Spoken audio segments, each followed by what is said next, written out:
Escola de Estado e no programa de hoje nós vamos falar sobre um assunto que afeta a sociedade como um todo. Vamos falar sobre o suicídio e tudo que permeia esse ato onde as pessoas acabam tirando sua própria vida. É instantes depois do intervalo.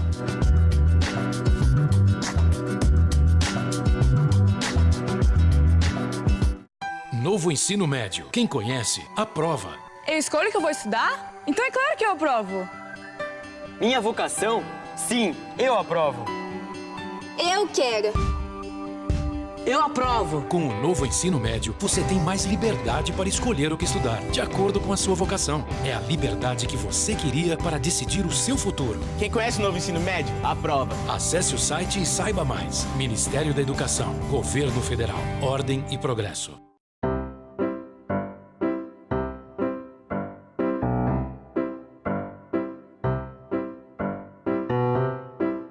Ele pode estar em vários lugares. E você pode não perceber. Elimine todos os possíveis focos do mosquito transmissor da dengue, zika e chikungunya. O que transforma sonhos em conquistas? Muitas vezes é uma oportunidade. Conheça o programa de financiamento estudantil CredUni, o convênio entre Unicruz e Unicred, para tornar seu sonho realidade. CredUni, segurança para você ir além.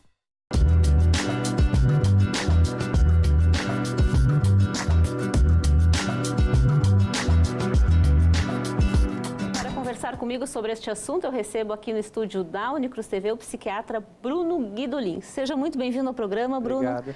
Queria te dizer que é um prazer te receber aqui e poder estar falando de um assunto que eu acho que é uma coisa que as pessoas precisam estar mais informadas, né? E ao mesmo tempo é um assunto extremamente delicado e que as pessoas também não gostam muito de falar, né? Sim. Esse assunto, nessa época do ano, ele vem muito à tona e aí eu queria começar te perguntando se isso acaba sendo um mito, né, que a própria mídia repercute muitas vezes ou não. Normalmente nessa época, depois que a gente passa as festas de final de ano e essa época de final de ano, as pessoas costumam fazer muito uma avaliação, né, de como que está a sua vida. E existem índices que mostram que esse número de suicídios aumenta muito também nessa época. Isso é verdade? Isso é mentira? Tem relação? Não tem relação? Como é que funciona, Bruno? Tá bem, obrigado então, Luciane, pelo convite. Tem alguma relação, né? Então tem esses dados que mostram que mais para o começo de setembro, outubro, mais para o final do ano, então tem um maior índice, né? Então até tem alguns mitos relacionados à questão do suicídio que relatam até que temperaturas mais frias, né? Lugares com temperaturas mais frias têm maior índice de suicídio. Isso é um mito. Na realidade são bem nessa época onde inicia o calor, setembro, outubro, aqui no nosso hemisfério. Né? E tem essa questão do final do ano, né? Então que as pessoas fazem levantamentos da vida, pensam sobre a vida, e muitas vezes, como foi esse ano de 2016, um ano que teve algumas tragédias, algumas situações, então acaba realmente as pessoas revendo algumas situações. E para aquelas pessoas que são mais impulsivas, né, muitas vezes acabam pensando ou até cometendo suicídio. Para que a gente possa entender um pouco essas questões que permeiam o suicídio, o que realmente leva, né, uma pessoa a tirar a sua vida? Tem vários motivos, né? Não é um motivo único. Então, muitas vezes as pessoas, os familiares principalmente, ficam pensando o que nós não observamos, o que aconteceu, qual foi o motivo. Não existe um motivo único, né? O que mostra é que de 95% a quase 100% das tentativas de suicídios e do suicídio tem uma doença base psiquiátrica, como a depressão, o transtorno afetivo bipolar, o transtorno de personalidade, o transtorno de drogas e álcool, né? E a esquizofrenia e o transtorno de personalidade. Então, existe um transtorno de base. Então, muitas vezes essa pessoa está com uma depressão, né? Então, que é uma causa tratável, né? Então, existe isso. Então, não existe somente um motivo. Sim. Então, muitas vezes a pessoa é impulsiva, como eu falei antes, né? Por alguma situação, por algum motivo que isso caracteriza um transtorno de personalidade, muitas vezes, e ela acaba cometendo ou pensando no suicídio. esse não tratar essas doenças como depressão e as outras que tu citaste pode levar a pessoa ao suicídio, ou tratando da mesma forma ela pode chegar a cometer esse ato? Sim, também. Tanto tratando também. Né? Porque existe, né, o transtorno, principalmente os transtornos do humor, onde está incluído o transtorno de afetivo bipolar e o transtorno depressivo, que são mais de quase 60% dos casos. Existe, sim, né, um tratamento, a psicoterapia, o tratamento farmacológico, mas muitas vezes, por situações de vida, que muitas vezes a gente não tem controle, a pessoa acaba pensando, cometendo suicídio. Como é que a família pode se aperceber dos sintomas, né? Porque, assim, uma das questões que a gente sempre ouve falar é que os familiares não conseguiram perceber alguma atitude na pessoa que fosse, né, que visse que ela fosse chegar àquele ato suicida. Então, como é que o familiar pode estar atento a essa questão? Sim. Ou é uma coisa que passa realmente despercebido, que o familiar não consegue detectar, só um profissional? Não, os familiares podem detectar, sim, as pessoas próximas, né, os familiares, amigos. Principalmente a mudança de comportamento, muitas vezes, né? A pessoa mudou o comportamento, mudou o jeito de agir, que não é a maneira habitual dela, e ficar de olho. Hoje em dia, como as pessoas muito próximas muitas vezes estão atarefadas, têm seu trabalho, têm a escola, têm a faculdade, acabam não percebendo, né? Principalmente os jovens, né? Os filhos, não acabam percebendo a mudança de comportamento dos filhos, muitas vezes, né? Então, assim, existem vários sinais que dão, né? Um dos mitos também é aquela coisa assim, quem quer cometer suicídio, comete, não fica ameaçando, né? Não, essa pessoa está avisando, né? Que provavelmente ela vai cometer alguma coisa para si.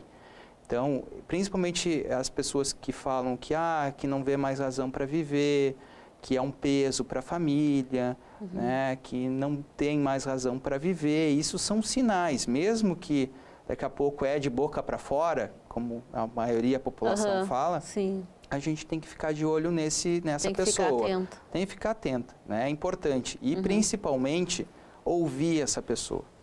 Né? Então a gente tem que ouvir ela. Não ficar assim, não, isso é bobagem, não pensa outra coisa, não, vai trabalhar, vai estudar, que isso vai passar. Não, tem que ouvir essa pessoa. Né?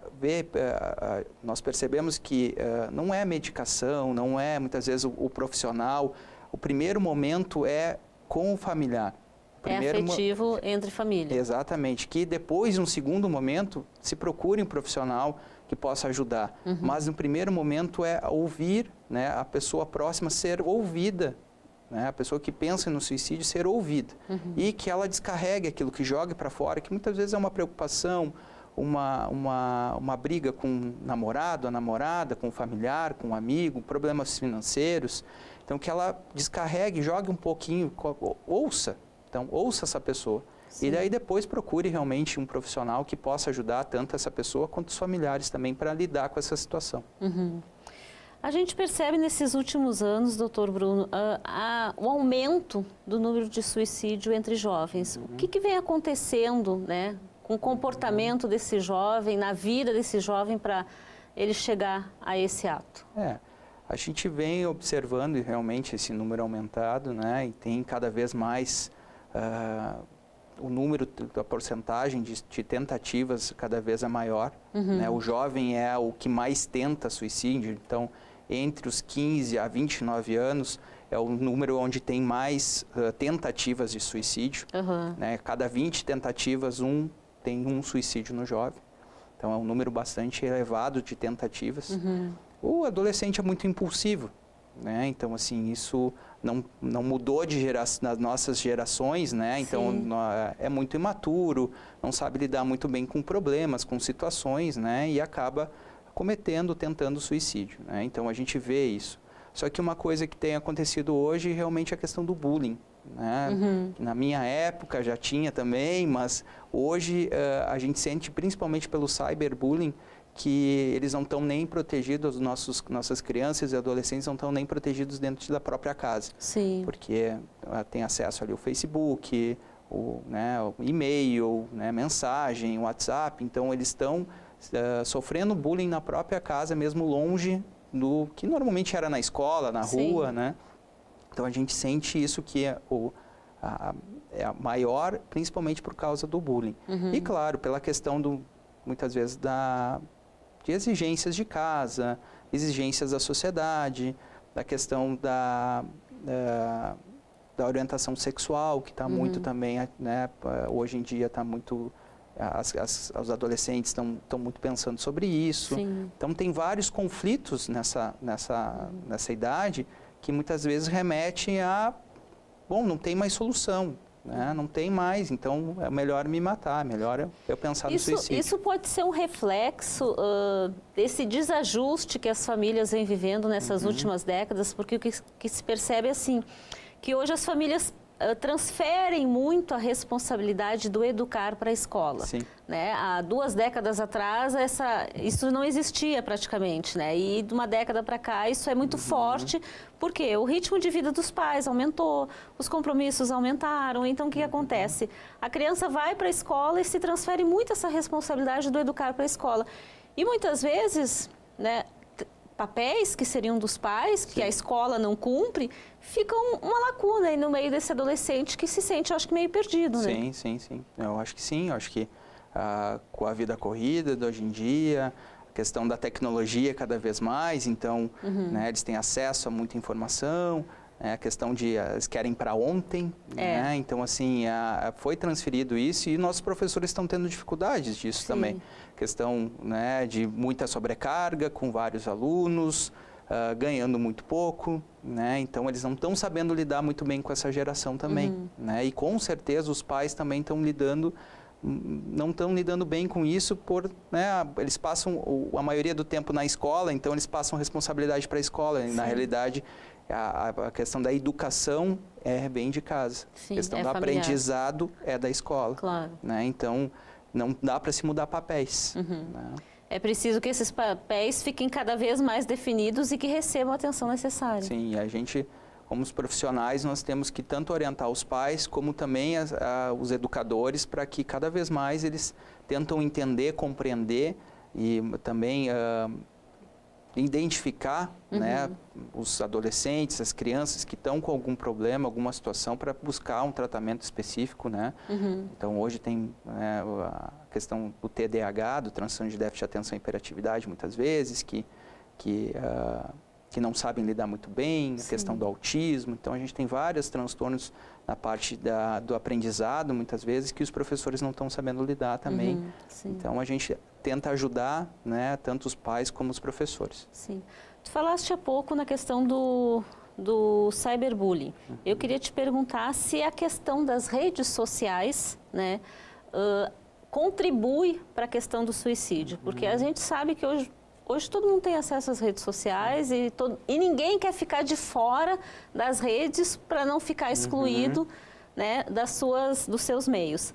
Mas essa falsa vida, né, vamos dizer assim, uma falsa vida entre aspas, que a gente tem nas redes sociais, porque na rede social todo mundo é feliz, todo mundo é bonito, todo mundo é magro, todo mundo está bem de dinheiro, né, e muitas vezes isso não condiz com a realidade, né?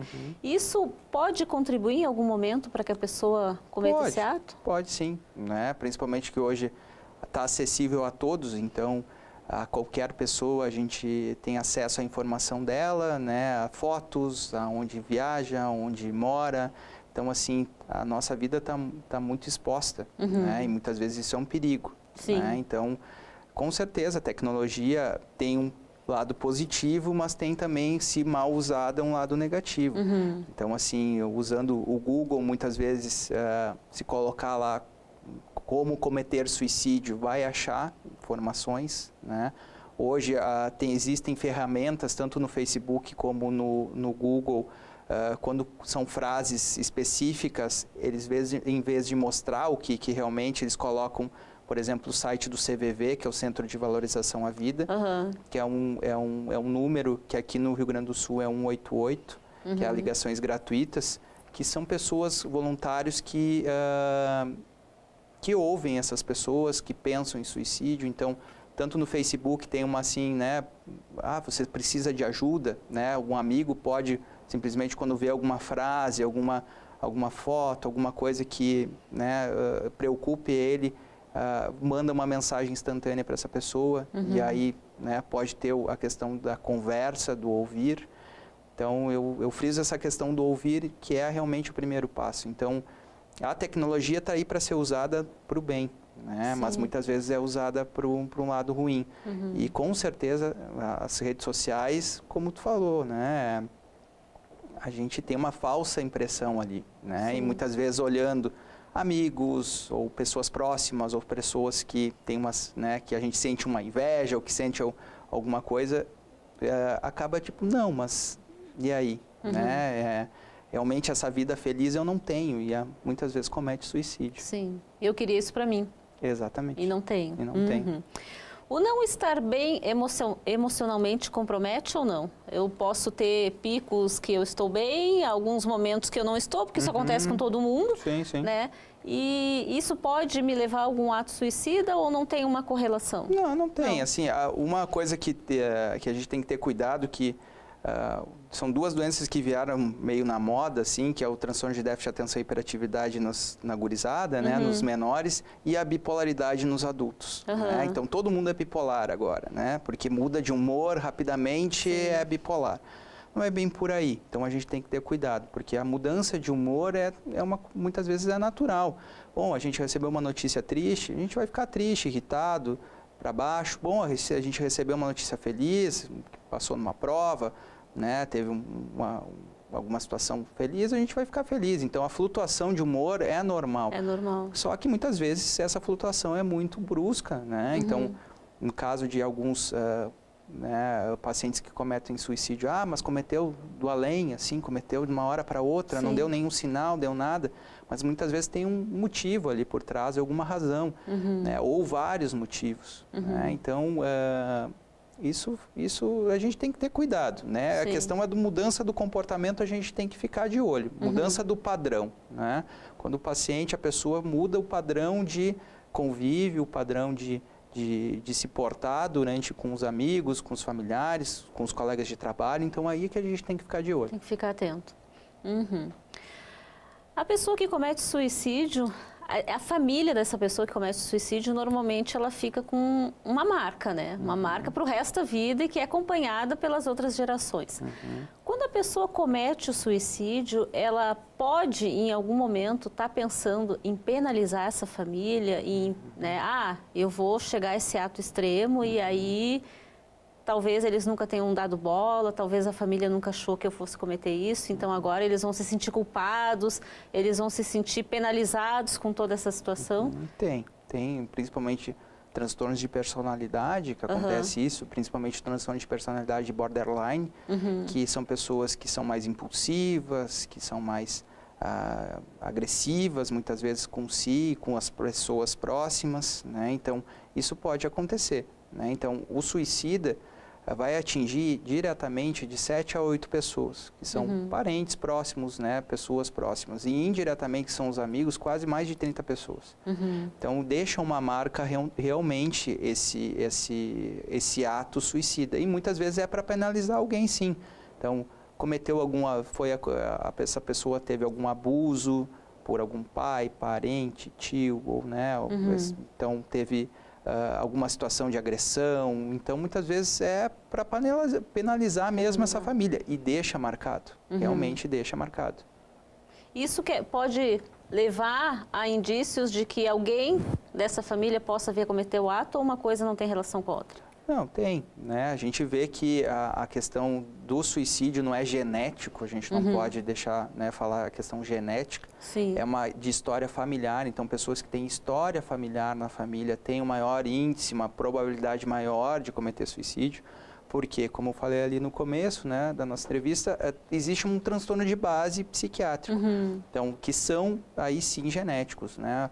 Transtorno afetivo bipolar, o transtorno de esquizofrenia. Então, existe um transtorno de base, e aí sim que é genético. Né? Então, mas aí a gente vê que quem tem história familiar de suicídio, aí sim a gente tem que, mas não necessariamente aquela pessoa está marcada que vai cometer um suicídio. Né? Sim.